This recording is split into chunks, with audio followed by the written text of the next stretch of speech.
what's going on, guys? HaVoC here, now back.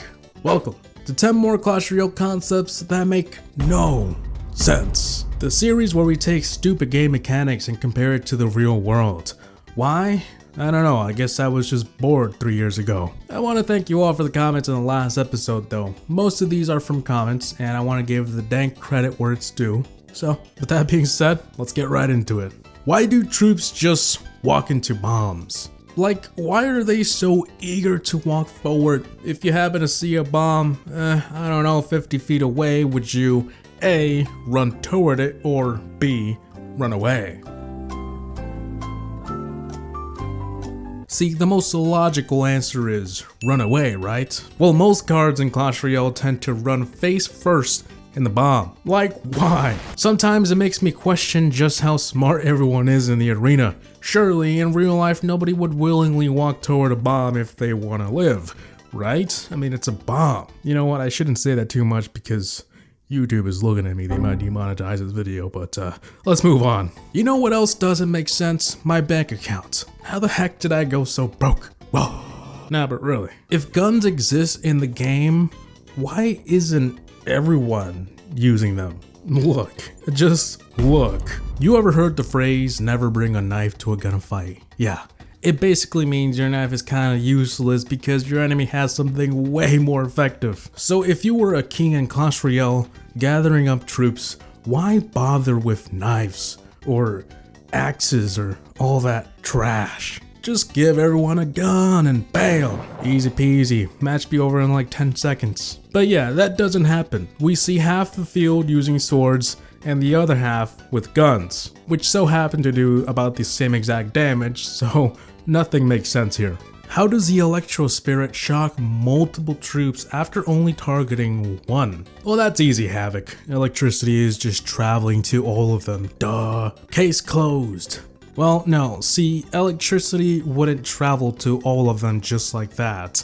It doesn't make sense. They'd have to all be touching in some way, holding hands or having something connecting them. And if you look closely, not all skeletons are touching. You can try this with any troop in Clash Royale and the Electro Spirit will zap more than one troop even if it only landed on one. And sure, you might be saying it's just a splash radius type of thing, you know? Well, that could be true if it wasn't for the animation visually showing you that it's traveling from one point to another.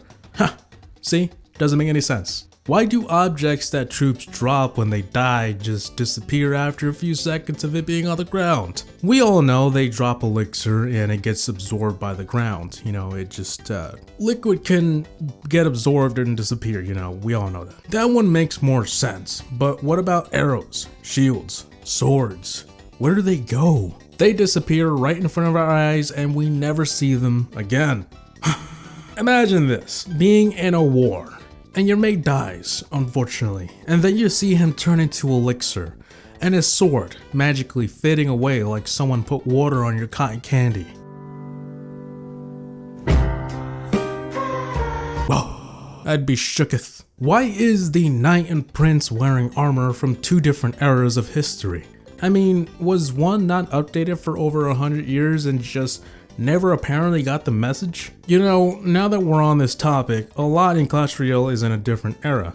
Goblin Hut looks like it was made in 100 BC, the chainmail armor being from the 14th century, plates of armor being from around a century later, muskets in the 1600s, exploding cannons not being fully developed until the 1800s. What's going on here? I mean, yeah, everyone can use whatever they want, but it just doesn't make sense that some troops are using technology hundreds of years old while their peers are using better equipment. Wouldn't you want your team to be even so that you have a even advantage, you know? Muscles is what makes a living being move, right? After all, the skeleton is just as is. There's nothing supporting it, nothing telling it to move, nothing alive. Yeah, we've already got over the fact that why are skeletons walking, but let's focus on something else. How does a baby dragon fly without any muscles to support their wings? I mean, HaVoC, it's just a game, come on, they got power, duh. Well, yes, but No. Sure, the game portrays troops as having power, but the whole point of the series is to put these situations in real life and see if they make sense or not. And well, I can tell you one thing, nothing without muscle will be able to move, let alone fly. This one doesn't make any sense.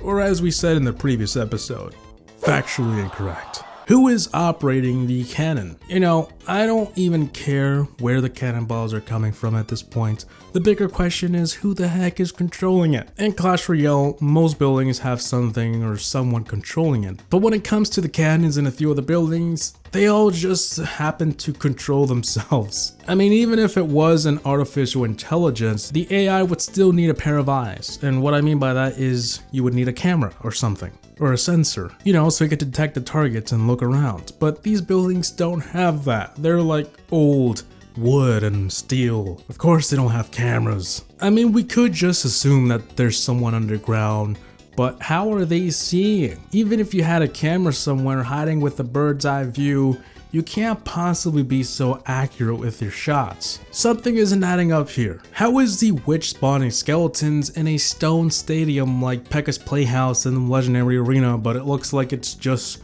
dirt? The same thing happens in Frozen Peak. I mean, in grass it's not a huge deal, but come on. It wouldn't be that easy in stone or ice. There is no way that they're just breaking through solid stone in half a second and just start acting as if nothing happened. Whoa. I can't really elaborate on this one much. I mean, I just can't explain it. There's no stone debris, there's no broken ice.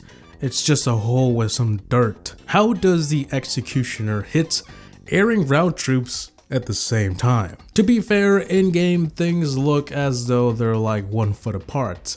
But we've determined that the scale in commercials and the games are way off. Now, I'm not sure which one to go off of, but let's just say the minions and goblins are about 1 to 2 feet apart. And the executioner flings his axe and it magically covers all of those troops even though they're clearly out of bounds.